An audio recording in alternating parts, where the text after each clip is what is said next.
Bon, parlons peu, parlons vrai.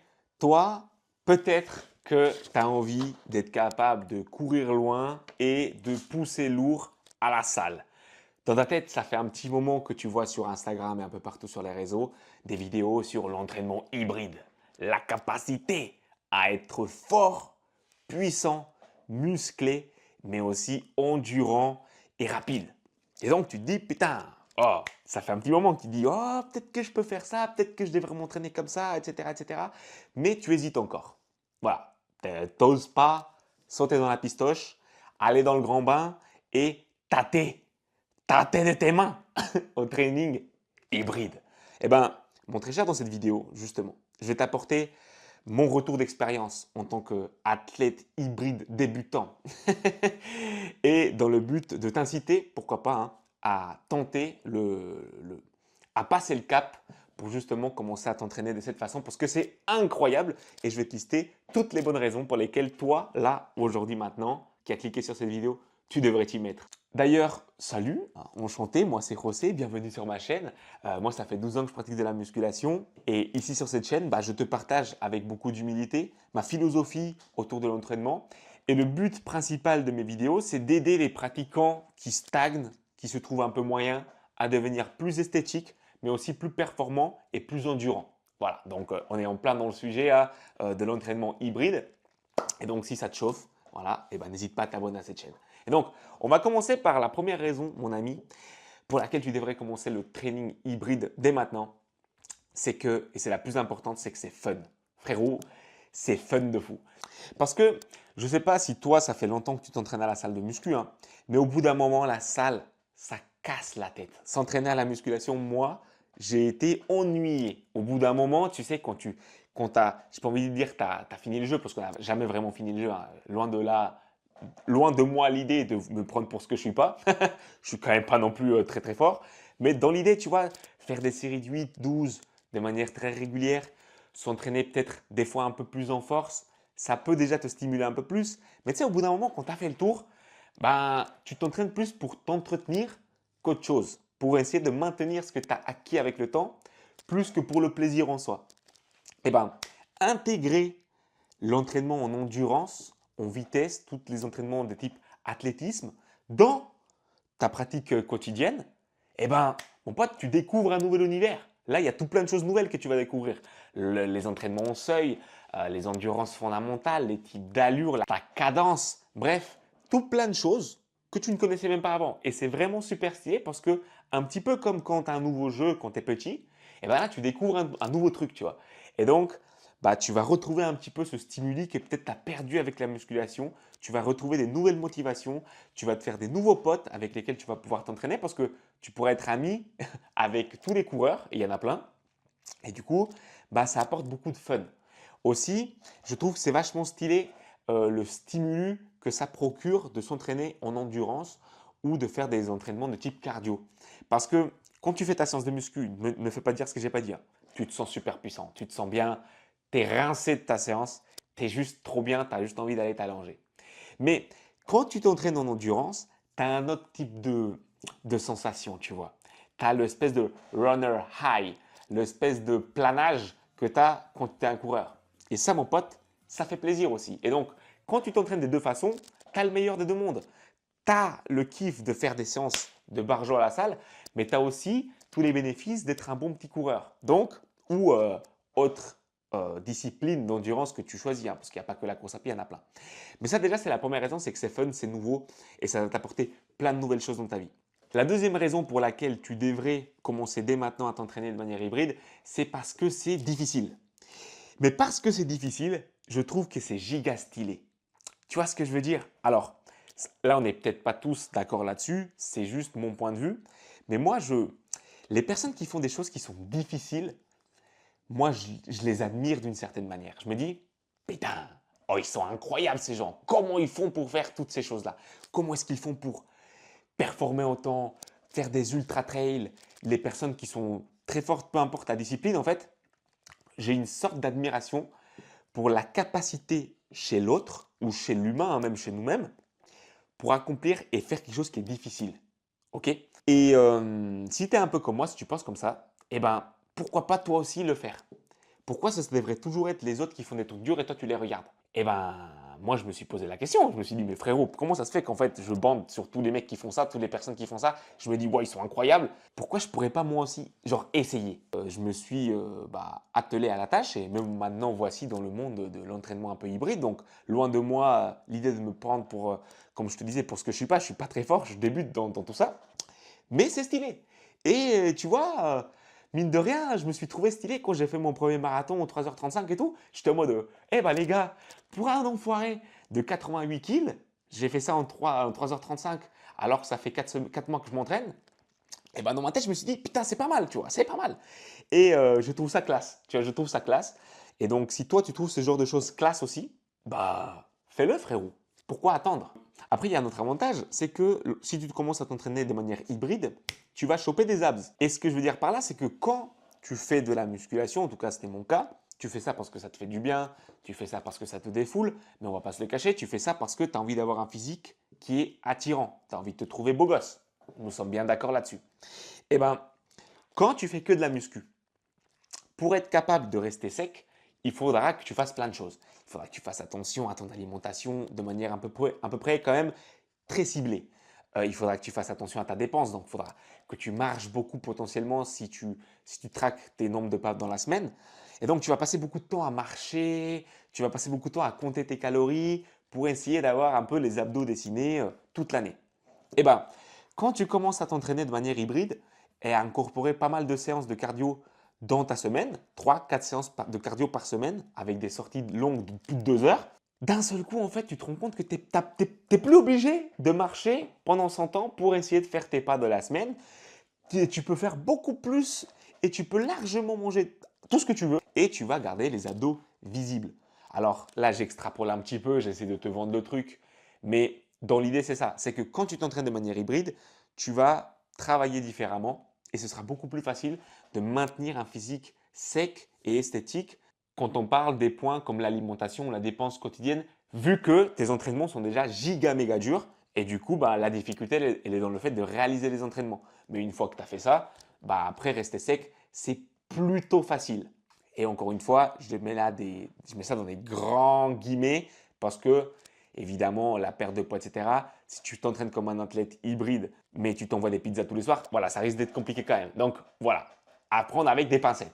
Mais ça me permet de rebondir sur le point suivant qui est le fait que tu vas avoir moins de frustration avec la nourriture. Parce que moi, en tant que pratiquant de musculation, avant de faire justement du running et de la course à pied, et des trucs hybrides, eh ben, je me prenais tout le temps la tête quand même avec la bouffe. Alors j'ai eu des phases plus ou moins chill, mais on va dire dans mon aventure de pratiquant de musculation, j'ai eu des phases où j'étais matrixé par la nourriture. Je me disais, ah ça j'ai pas le droit de le manger parce qu'il faut que je reste sec. Ah j'aimerais bien me faire des cheat meals parce que là il faut que je reste clean la semaine et là le cheat meal j'ai droit qu'à une fois. Ah ça c'est des aliments qu'il faut éviter, etc. Tu sais, je pesais mes aliments, je pesais ce que je mangeais, je me prenais la tête de fou, pour avoir un physique moyen en plus. Et du coup, peut-être que je faisais pas les choses comme il faut aussi, hein. Soyons honnêtes. Et puis je craquais souvent aussi avec la nourriture qui m'attirait, le sucre et tout. Donc c'était la catastrophe. Mais depuis que j'ai commencé à introduire la course à pied dans mes semaines, etc., ben, je me prends beaucoup moins la tête avec la bouffe parce que vu que je me dépense énormément, ben, je peux globalement manger ce que je veux et mon poids reste le même.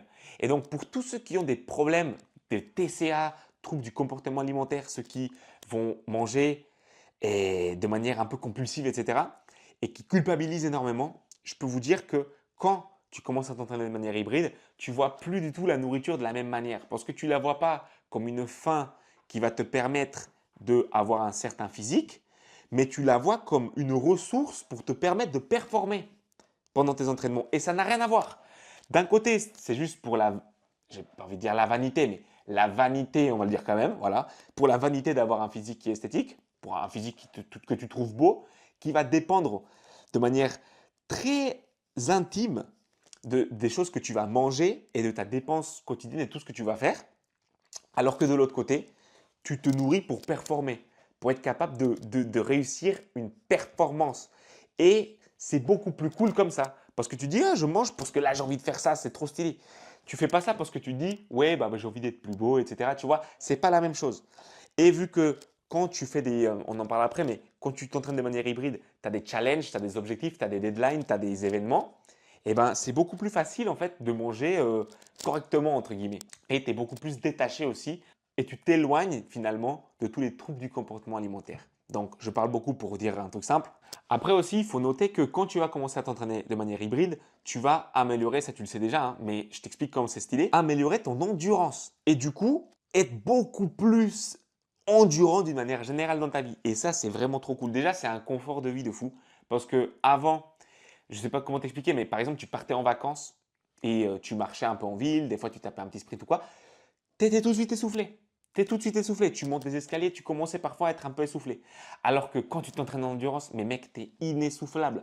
Tu ne peux pas être essoufflé. Tu as l'impression que tu peux tenir indéfiniment. On peut te dire, ok mon pote, demain on va traverser la France à pied. Tu dis, ouais, ok. ok, vas-y, on y va. Alors que quand tu ne t'entraînes pas comme ça et que tu t'entraînes que en musculation, bah, tu manques de souffle, tu t'essouffles plus souvent. Et alors en soi, il n'y a pas de problème, hein. Je ne suis pas en train de juger ni rien, mais c'est juste que bah, quand tu goûtes après à la vie, une fois que tu es endurant, putain, c'est une belle vie quand même. Tu vois, tu es ultra bien dans ton corps. Et en plus, mine de rien, tu deviens une machine de guerre à la salle aussi. Parce que tu es capable d'encaisser des supersets, des trisets de l'enfer. Tes temps de repos, tu vas te rendre compte que tu vas en prendre des plus courts. Du coup, tu vas faire des séances plus courtes aussi et plus intenses. Et bref, la capacité d'endurance que tu développes grâce aux entraînements de fond, grâce aux entraînements en endurance que tu fais grâce à la méthode un peu hybride, eh ben, va avoir des répercussions extrêmement positives sur ta pratique de la musculation et sur ton physique d'une manière générale. Parce que souvent, on va se dire, ok, mais si je commence à faire de la course à pied, bah, je vais perdre des cuisses ou je vais perdre mes muscles. Mais en fait, pas du tout. Au contraire, ça va améliorer ton physique que tu as déjà. Donc ça, c'est vraiment un énorme point fort. Et puis en plus, on en parlait tout à l'heure, mais tu vas aussi avoir des challenges sportifs. Et ça, c'est quand même cool. Parce que quand tu pratiques de la musculation classique, tu fais ça, encore une fois, pour le physique. Tu fais ça ou alors parce que ça te fait du bien et pour t'entretenir, pour un peu ta santé, etc. Mais il n'y a pas d'événement, tu vois. À moins que tu fasses du culturisme, et là c'est autre chose, là tu fais du bodybuilding, là ça n'a rien à voir, c'est un monde à part. Et ben, à moins que tu fasses ça, ce qui va demander énormément de sacrifices, etc., chose que pas beaucoup de monde a envie de faire, moi j'ai pas envie de les faire, et ben tu n'as pas d'événement, tu vois, sportif. Donc pour moi la muscu c'est même pas un sport, c'est de l'activité physique, c'est une manière de te renforcer, voilà, mais c'est pas du sport, c'est pas un sport. Alors que quand tu fais du running ou du triathlon, de la natation, du vélo, ça c'est un sport, c'est un sport. Et il y a des événements, il y a des compétitions et tu peux t'inscrire en tant que débutant comme moi. Tu peux t'inscrire et tu peux aller faire par exemple ton premier marathon ou déjà pour commencer, pourquoi pas, ton premier semi-marathon. Et tu vas être trop content, tu vois. Tu vas être trop content de t'être préparé pour cet événement. Il y a tout le truc, c'est une espèce de concrétisation qui arrive à son terme. Et tu t'entraînes pas pour rien. Tu sais, tu t'entraînes pas juste pour voilà, le fait de t'entretenir, de te sentir bien et tout. Tu t'entraînes pour un événement. Et du coup, ça donne du stimuli à ta vie et à ta pratique physique. Donc, ça pour moi, c'est un des plus gros avantages. C'est que bah, tu as des événements, tu as toute une communauté. C'est un truc qui va être marqué dans ta mémoire. Tu auras des photos, des souvenirs, tu vas t'en rappeler toute ta vie. Et si tu en fais d'autres, bah après, tu auras d'autres souvenirs. Donc ça, je trouve, c'est plutôt magnifique. Et c'est une des raisons pour lesquelles vraiment je t'encouragerais à t'entraîner de cette manière et à t'inscrire à des événements comme des Hyrox, des courses ou peu importe. Parce que au-delà de la satisfaction de l'avoir fait, ça te fait des souvenirs et il y a tout ce qui va autour qui est trop cool. Donc bref, je ferme ma gueule et on passe au prochain point, non? C'est pas mal. Et d'ailleurs, c'est pas un point de merde, c'est un point trop cool que moi j'ai trouvé, c'est que ça va également augmenter ta confiance en toi. Alors là, on va pas partir dans des délires de développement personnel, je vous rassure. Mais le truc, c'est que quand justement tu vas t'entraîner de manière hybride, tu risques de t'inscrire à un événement, typiquement une course ou un Aerox ou peu importe. Et du coup, tu vas te préparer pour cet événement et le fait de te tenir au plan que tu as préparé, le fait d'accomplir ton objectif, de l'atteindre, bah, ça te donne un peu de confiance en toi. Tu vois. Tu te sens un peu plus puissant, tu te sens fier de toi parce que tu as fait un truc que tu trouvais difficile et tu l'as fait. Voilà. Tu t'es lancé un challenge à toi-même et tu l'as accompli. Et c'est cette petite progression-là qui fait qu'après, voilà, tu te sens un peu mieux. Donc voilà, ça ne va pas révolutionner ta vie, mais Voilà, on prend. Le petit booster de confiance là, comme ça qui fait plaisir, on prend. Tranquille. Et l'idée, c'est vraiment pas dans ce sport, en tout cas, c'est ma philosophie, c'est pas de se comparer aux autres. On s'en bat les couilles à quelle vitesse les autres ils courent. En fait, simplement compare-toi à toi, tu vois. Et toi, tu es encore en train de m'écouter. Je pense que vous êtes plus très nombreux, mais si tu es encore en train de m'écouter, mec, c'est vraiment que c'est le signal divin que il faut que tu le fasses. Il faut que tu commences. Donc, commence tranquille. Je t'ai préparé un petit guide justement que tu peux télécharger pour bien commencer l'entraînement hybride. Ça te donnera peut-être un repère. Mais achète-toi une paire de chaussures, mec, et commence à courir. Va kiffer ta life. Commence à t'entraîner de cette manière. Fixe-toi un objectif et atteins-le, putain. C'est le moment, mec. Donc, je vais te laisser sur ces douces et belles paroles. Je t'invite fortement à t'abonner à la chaîne et n'hésite pas à mettre un pouce bleu et à me poser toutes les questions que tu peux potentiellement avoir par rapport au training hybride si tu en as. Et si je vois un commentaire, je vous jure sur ma vie que je vous ferai une vidéo dessus parce que cette chaîne elle est toute nouvelle donc il n'y aura probablement aucun commentaire. Voilà. Et puis si tu as envie de savoir comment est-ce que j'ai fait pour moi justement courir mon premier marathon en 3h35 alors que je n'étais pas du tout un coureur de base, tu peux regarder cette vidéo. Elle apparaît là ou là, je ne sais pas. Où je t'explique justement tout ce que j'ai mis en place pour atteindre cet objectif-là. Donc, va regarder la vidéo et je te fais des gros bisous.